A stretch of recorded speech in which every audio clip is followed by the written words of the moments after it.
Assalomu alaykum, hurmatli kuzatuvchilar. Men endokrinolog shifokor Qudratova Marhabo Shavkatovna. Bugun sizlarga qandli diabet, uning turlari, klinik belgilari hamda davolash haqida qisqacha ma'lumot berib o'tmoqchiman. Qandli diabet bu qondagi qand, ya'ni glyukozani yuqori bo'lishi bilan kechadigan, insulin gormonining nisbiy yoki absolyut yetishmovchiligi bilan kechadigan kasallik hisoblanadi.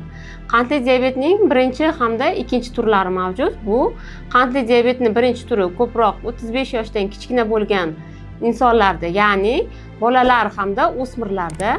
Qandli diabetning ikkinchi turi esa bu asosan 35 yoshdan katta bo'lgan insonlarda uchraydigan kasallik hisoblanadi. Insulin gormonining vazifasi bu qondagi qandni hujayraning ichiga kirg'izish hisoblanadi. Bu bilan birga bizni organizmimizni energiya bilan ta'minlab beradi.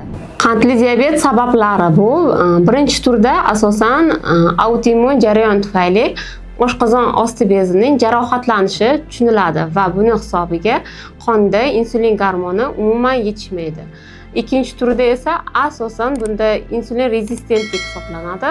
Bunda qonda insulin gormoni yetarlicha bo'lsa ham, lekin uni sezuvchan hujayralar yo'qligi hisobligiga, retseptorlarning yaxshi ishlamasligi hisobligiga qonda qand miqdori yuqori bo'lib kechadi.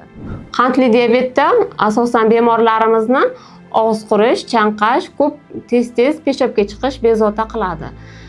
Har bir insonda normativ bir kunda 6-7 martagacha peshobga chiqish bo'lishi mumkin, lekin bunda peshobga chiqishlar soni ortadi. Hattoki tunda ham peshobga chiqish odamni bezovta qiladi. Bundan tashqari holsizlik, kuchli charchoq hissi, doimiy ochlik hissi bo'ladi. Qandli diabet ikkinchi turda ko'radigan bo'lsak, bo'yin sohasida, tirsak sohasida qorayishlar mavjudligi bo'lishi mumkin.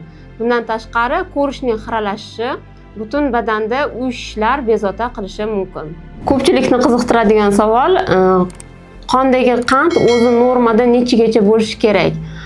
Qondagi qand och qoringa, nahorga vena qondan tekshirilganda 601 gacha norma, ovqatdan 2 soatdan keyin esa 708 gacha norma hisoblanadi. Qondagi qandning och qoringa topshirilganda ertalabki nahorda 7 ga teng bo'lishi yoki undan yuqori bo'lishi, 2 soatdan keyin esa 11.1 dan yuqori bo'lishi yoki unga teng bo'lishi bu qandli diabet hisoblanadi. O'rtadagi holat esa bu prediabet, ya'ni diabet oldi holati hisoblanadi. Qandli diabetni davolash bu qandli diabetni turidan kelib chiqqan holatda bo'ladi.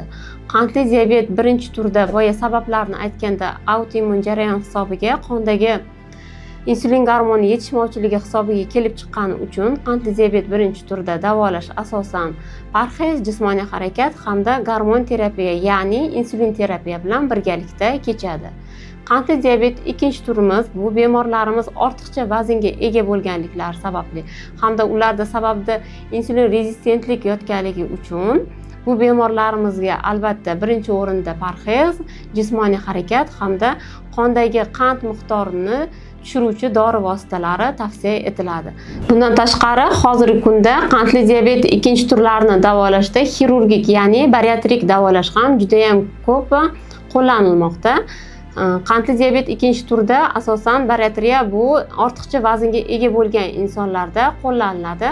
Bunda o'sha qondagi qandning pasayishi hamda tana vaznining kamayishi bilan birgalikda kechadi. Xulosa qilganda, qandli diabet bemorlar birinchi o'rinda o'z vaqtida diagnoz qo'yilsa, ularga davolash samaradorligi juda ham yuqori bo'ladi hamda davolashni to'g'ri qilinsa, bu bemorlarimizni hayot sifati juda ham yaxshi bo'ladi. Agar video foydali bo'lgan bo'lsa, o'z yaqinlaringizga ulashib qo'ying va obuna bo'lishni unutmang.